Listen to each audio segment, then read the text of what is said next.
Salut tout le monde, j'espère que vous allez bien. On se retrouve pour la vidéo tant attendue sur la chaîne où on va comprendre et analyser ma chute que j'ai subie il y a maintenant quasiment un bon gros mois. Le temps passe vite.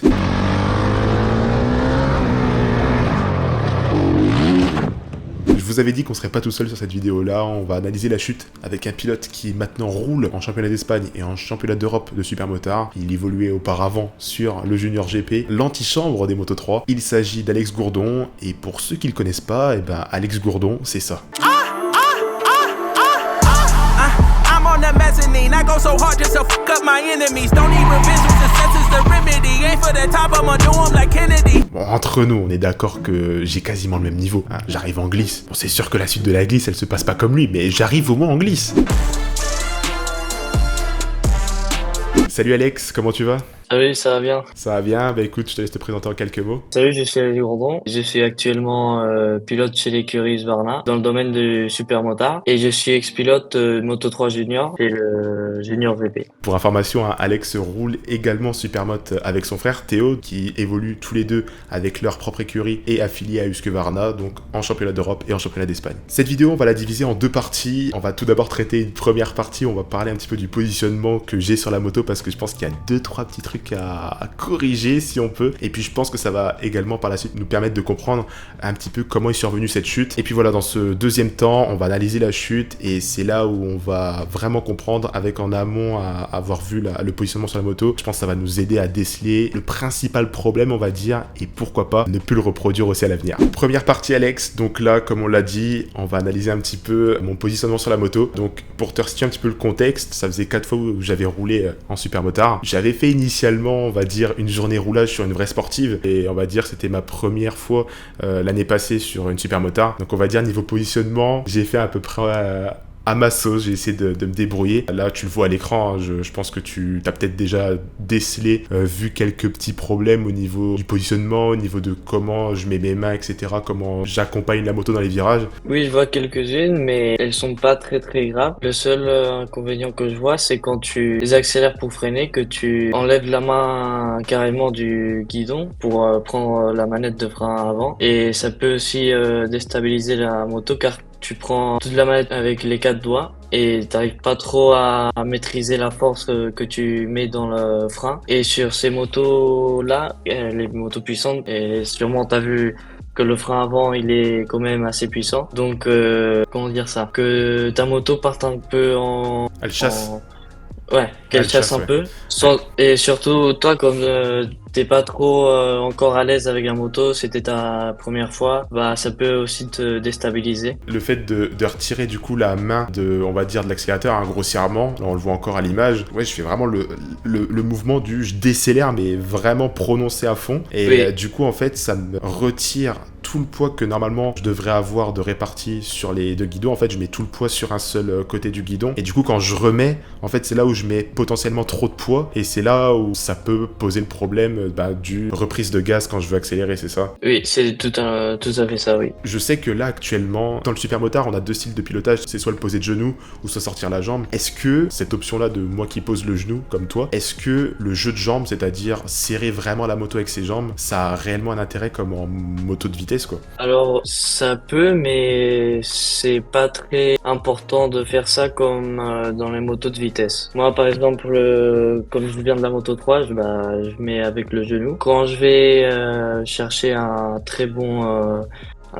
chrono, j'utilise beaucoup mes jambes avec la force et tout ça, mais après c'est pas trop une obligation comme en vitesse. Ok, d'accord. Du coup, avec tous ces points que tu viens de me citer et que t'as pu voir, comme t'as dit, qui étaient minimes, est-ce que tu vois, toi, d'autres choses qui poseraient problème pour moi à l'avenir, ou vraiment déjà le fait de apprendre à bien positionner sa main et ne pas la relâcher comme je fais, ça suffit amplement déjà pour on va dire progresser par la suite? La main après c'est un peu pour toi ça va être un peu une obligation parce que Ouais. sinon tu vas un peu avoir un peu de peur aussi Ouais. après la chute. Donc c'est une des premières choses que tu vas faire, c'est un peu de contrôler à pas lâcher. Mais sinon après au niveau pilotage, t'as quand même un peu le pilotage de vitesse car tu sors un peu la tête et tout ça. Si vous voyez les images de moi, bah je sors carrément tout mon corps comme une moto 3. Pour moi, ton style de pilotage est assez bien et assez correct, surtout pour tes premières fois. Que je peux te corriger un peu, c'est aussi que tu peux un peu lever les coudes, pas tellement comme en motocross, mais ça aide un peu à contrôler mieux la moto, surtout quand tu chasses et tu commences à glisser de derrière. Du coup, là, tu vas avoir une autre vue de moi, une vue de l'arrière, parce que du coup, tu me parlais des coudes que je devais relever un peu plus. Mais tu vois, je trouve déjà maintenant que mes coudes, ils sont vachement relevés. Enfin, je sais pas ce que toi t'en penses, tu vas voir dans les virages. Moi, je trouve déjà, tu vois, que mes coudes, ils sont un peu trop relevés.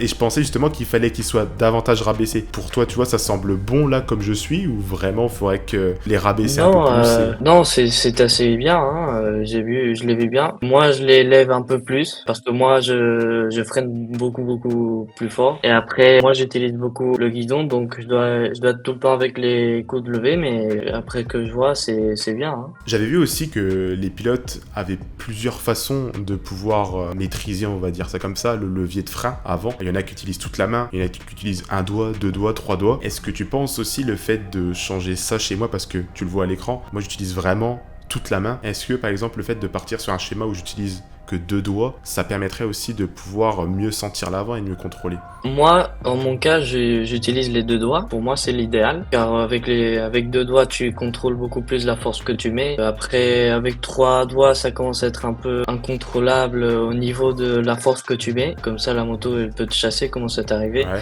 Après, quatre doigts, c'est sauf si tu t'es fait mal ou un truc comme ça. Mais sinon, pour moi, l'idéal, c'est deux doigts. Ouais, parce que en fait, ouais, le quatre doigts comme moi je fais, le problème c'est qu'après j'ai plus assez de contact avec la poignée d'accélération pour pouvoir la ressentir le feeling avec cette dernière et de pouvoir mieux la contrôler. Le fait que je mette la plupart de ma main sur le levier, en fait je perds vraiment la sensation de l'accélérateur au final.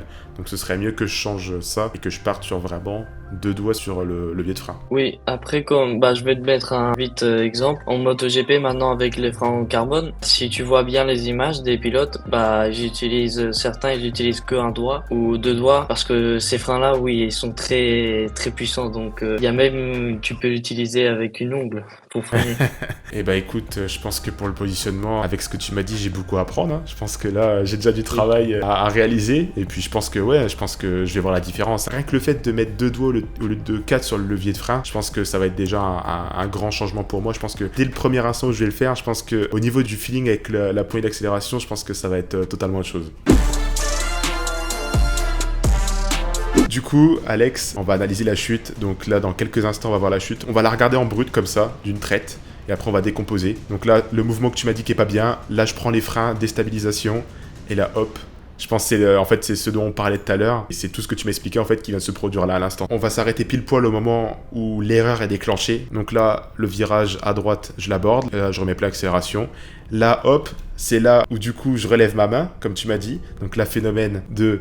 Je veux relâcher la poignée, mais avec vraiment un mouvement beaucoup trop prononcé. Vraiment, j'accompagne la poignée. Donc, ce qu'il faut pas faire. Et là, hop. Donc là, j'ai ma main qui est plus du tout connectée à la poignée. Et c'est au moment où je veux rattraper les freins, je pense que je dois avoir, on va dire, une perte de poids. Parce que du coup, là, je suis un peu déséquilibré, entre guillemets, c'est ça. Là, le fait de relâcher et reprendre, mais reprendre directement le frein derrière, en fait, ça me déséquilibre du fait que mon poids n'est pas posé sur la moto. C'est un peu ça. Oui, c'est ça. Et après aussi, comme je t'avais dit avant, ta poignée, tes coudes, Ouais. il y en a un. Avec le gaz, il est bien, il est dans sa place, il est levé, mais l'autre, il est un peu plus en bas. Donc, c'est un peu ça aussi que t'as pas arrivé à bien t'équilibrer. Ouais, en fait, il y a un coude qui est relevé, qui est prêt, on va dire, entre guillemets, à absorber le choc, et l'autre qui est pas du tout prêt, qui est en position comme si je sortais du box, et qui, lui, en fait, n'est pas du tout prêt à absorber, en fait, la force du freinage. C'est un peu ça, du coup. Oui, c'est ça. Donc là, hop, j'attrape les freins, donc forcément, là, on le voit en plus, c'est vrai, t'as le coude qui absorbe le choc, mais du coup, qui l'absorbe que d'un côté, parce que l'autre, en fait, il est pas mis à l'équerre. C'est une chaîne, en fait, si on veut, ça fait un peu effet boule de neige. Je veux accompagner ma poignée à décélérer, en même temps, je relâche ma poignée, je veux rattraper ma poignée, et je rattrape mon frein en même temps, avec mon coude qui est préparé donc à l'équerre, qui est préparé du coup à absorber le frein, mais l'autre coude du coup qui l'est pas, et quand j'attrape le frein, du coup j'ai que un coude qui suit dans l'absorption du choc, du freinage, et l'autre qui suit pas du coup. C'est tout ça qui provoque le déséquilibrage entre guillemets. Oui, et après aussi, pour expliquer un peu au niveau de la moto, qui s'est arrivé, c'est en fait t'as pris la manette du frein un peu agressif parce que t'as levé la main. En fait, la moto, ce qui s'est arrivé, c'est que peut-être d'avant, elle a un peu chassé sans te rendre compte. La partie arrière de la moto, elle a aussi chassé, mais sur l'autre côté. Donc là, c'est quand t'as un peu pris le déséquilibre que la moto, elle t'a fait un mini high side. Et c'est là où t'as vu que ton corps est parti un peu plus sur un côté. Donc c'est là aussi où tu perds beaucoup le déséquilibre parce que tout ton poids est sur le côté de la moto. Donc c'est aussi un peu pour ça, pour expliquer plus ou moins tout en global. Il y a eu un effet d'high side, en fait il y a eu un mini décrochage-raccrochage de l'arrière qui fait aussi qu'on en arrive à tout ça, du coup c'est ça. C'est ça. Mais c'est vrai que ça fait bizarre quand même pour une première chute. Et puis c'est là aussi que je me suis rendu compte que la moto était puissante parce que la force qu'elle a pour me projeter moi, parce que je suis quand même pas un petit gabarit, hein, je suis 1m87 pour 90 kilos, je me dis c'est quand même une sacrée moto et que finalement ça a quand même pas mal de patates au final. Hein. Oui, non, la moto, elle a beaucoup de puissance, même si tu l'achètes ici en Espagne, on dit de fabrique. Mais après, quand tu commences à rajouter des petits trucs, l'électronique, le tube je sais pas comment on dit en français. C'est quoi que tu cherches à dire en espagnol? El tubo de escape. En anglais? Le tuyau d'échappement, pardon. Donc oui, la ligne d'échappement, tu peux en acheter d'une marque ou d'une autre car ça te donne plus de puissance, mais pas beaucoup. C'est 2 ou 3 chevaux au maximum. Et après, tu peux mettre qui donne pas de puissance, mais c'est surtout très très important, c'est les suspensions. Presque plus celles d'avant parce que quand tu commences à aller vite, tu commences à avoir cet effet que c'est le shattering. Ouais, c'est quand ça dribble. Ouais, c'est ça en fait. Quand t'arrives dans le virage avec le frein mis, tu commences à avoir l'effet avec la roue avant que t'as commencé à vibrer beaucoup. Ouais. Donc ça te déstabilise et les suspensions, ça peut t'aider à diminuer ça, mais ça t'élimine pas ça. Et après, t'as des petits trucs comme ça qui peuvent faire que la moto, elle soit mieux. Ah ça, j'avoue, je pense que moi, ma prépa, elle me suffit. Après, je pense que ça, c'est l'étape d'après pour moi.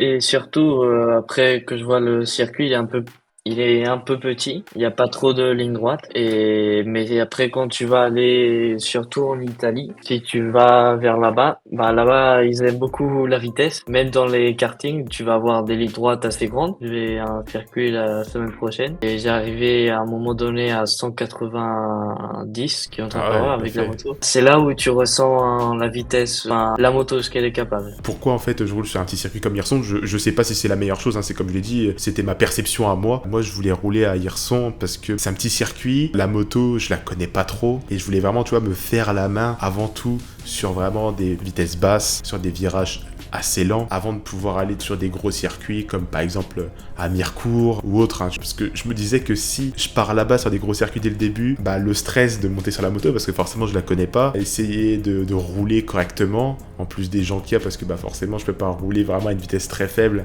sachant que les gens à côté ils vont pas rouler au même rythme que moi. Donc je me suis dit ça peut être potentiellement dangereux et puis au final me faire peur au final. Je sais pas si tu vois un peu ce que je veux dire. Donc c'est pour ça, je préférais vraiment faire quelques sessions ici sur ce petit circuit avant de pouvoir aller sur des plus gros et que j'ai une base en fait, que je connaisse un minimum la moto, même si là je vais devoir repartir pas de zéro, mais je vais devoir retravailler parce que là on l'a vu sur la vidéo où je chute, il y a des petites choses qui vont pas quoi, il y a des petites choses qui vont pas. Du coup Alex, si j'ai bien compris, donc ce qu'il faut que je mette en œuvre maintenant, première chose on va dire importante, c'est apprendre à utiliser mon frein avant avec uniquement 2 doigts et puis toute la main comme je faisais auparavant, ce qui du coup me permettra d'avoir beaucoup plus de grip, de feeling avec mon accélérateur. Également essayer de comprendre comment je peux faire l'équilibrage de mon corps et puis l'appliquer. Comme on l'a vu, du coup j'avais un coude qui était plus haut que l'autre et du coup ce qui fait aussi causer ce problème de déséquilibrage. Oui, c'est ça. Tu vas un peu corriger ça au niveau pilotage. Tu vas avoir plus de confiance en toi. Tu vas pouvoir essayer de nouvelles choses que tu savais même pas que tu pouvais le faire. Tu vas voir que peu à peu tu vas commencer à améliorer et